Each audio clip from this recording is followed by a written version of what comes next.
Good morning student. Standard 12th subject SPNCC chapter 1 part 2 issue of share. Question number 2, explain the procedure of share allotment.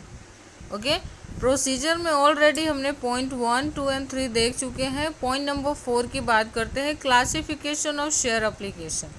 अब तक जितने भी procedure देखे उसके बाद प्रोसीजर जो आती है वो है classification of share application. Means कि आपको जो भी एप्लीकेशन रिसीव हुआ है आपके कंपनी के शेयर्स के लिए, उस एप्लीकेशंस को आप कौन से कैटेगरी में डिवाइड करोगे, कौन कौन से कैटेगरी में डिस्ट्रीब्यूट करोगे. तो applications received are classified into different categories of investors like retail investors, जो कि बहुत ही कम नंबर ऑफ शेयर परचेज करना चाहते हैं. सेकेंड है हाई नेटवर्थ इन्वेस्टर्स, जो कि किसी इंस्टीट्यूशन से रिलेट तो नहीं करते लेकिन उनका जो नेटवर्थ है वो बहुत ही हाई है. तो ऐसे इन्वेस्टर्स भी होंगे जो आपके कंपनी के 30 और 40 और 50% शेयर्स अकेले परचेज करने की कैपेबिलिटी दिखाते हैं. थर्ड है इंस्टीट्यूशनल इन्वेस्टर्स. ओके, कोई कंपनी या कोई भी इंस्टीट्यूशन जो आपके कंपनी का इन्वेस्टर्स बन सकता है. एंड नंबर 4 है एम्प्लॉय ऑफ अ कंपनी. किसी भी कंपनी के एम्प्लॉय आपके शेयर्स या आपके खुद के कंपनी का एम्प्लॉयज आपका शेयर परचेज कर सकता है. ठीक है, एक बार देखते हैं वापिस इसको पास से कि क्या कहना चाह रहा है. Application received are classified into different categories. जो भी एप्लीकेशन आपको मिला उसको हम पहले डिफरेंट कैटेगरी में डिवाइड करेंगे, डिस्ट्रीब्यूट करेंगे, जैसे retail investors, high net worth investor, institutional investor and employees of a company. ठीक है, पॉइंट नंबर 5 देखते हैं.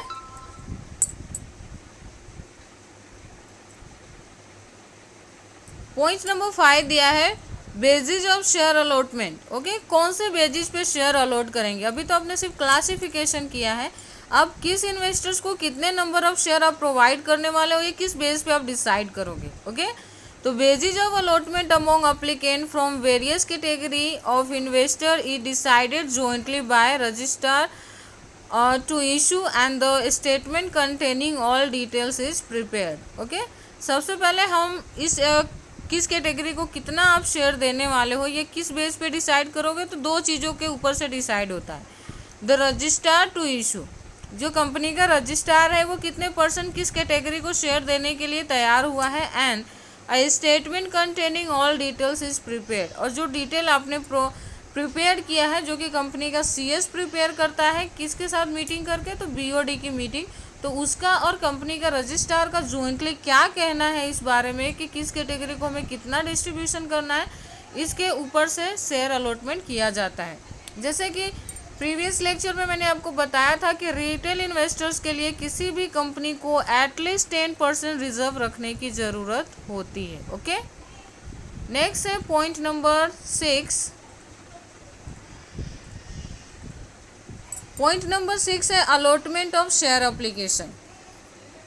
Okay, share are allotted to the various applicant on the basis of pre decided formula of allotment. अब allotment का जो share application होता है, allotment of share application, तो वो कौन से बेस पे करते हैं. अभी हमने बेसिस देखा जो जॉइंटली डिसाइड कर रहे थे, अब अलॉटमेंट की बात आ रही है. तो share are allotted various applicant on the basis of pre decided formula of the allotment. किस एप्लीकेंट को कितना शेयर आप एग्जैक्ट देने वाले हो ये आपके प्री डिसाइडेड फार्मूला होगी कंपनी के, उसके ऊपर से अलॉटमेंट होगा. जैसे कि रिटेल में भी बहुत सारे 200-400 लोग होंगे जो रिटेल इन्वेस्टर्स होंगे जो रिटेल में आपके शेयर्स परचेज करने वाले हो, लेकिन सबको कंपनी के लिए शेयर देना पॉसिबल नहीं है. तो आप ये जो पहले से डिसाइड किए हुए फार्मूला अपनाते हो, जो अप्लाई करते हो, उसी के बेस पे आपको शेयर को अलॉट कर देना है. ओके, नेक्स्ट है पॉइंट नंबर 7.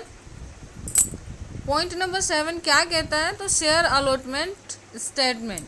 ओके, अब अलॉटमेंट तो किया तो आपको क्या करने पड़ेगा, एक रिकॉर्ड रखना पड़ेगा, एक रिपोर्ट प्रिपेयर करना पड़ेगा जिसको हम स्टेटमेंट कहते हैं.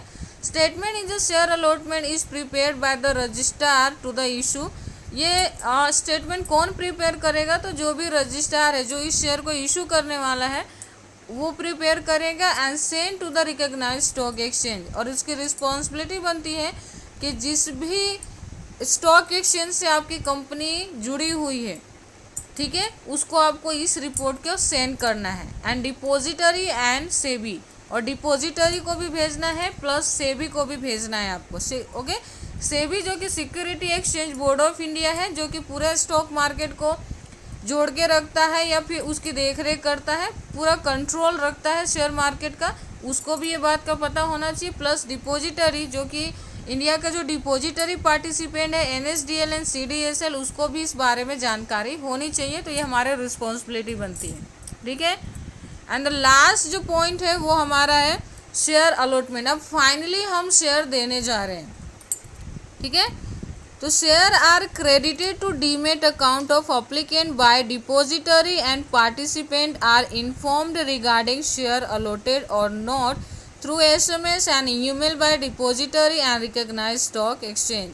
Share allotment, share are credited to demat account of applicant. अब यहाँ पे जिस भी applicant को आप शेयर देना चाहते हो या दे रहे हो, उसके डीमेट अकाउंट पे नंबर ऑफ शेयर क्रेडिट होने वाला है।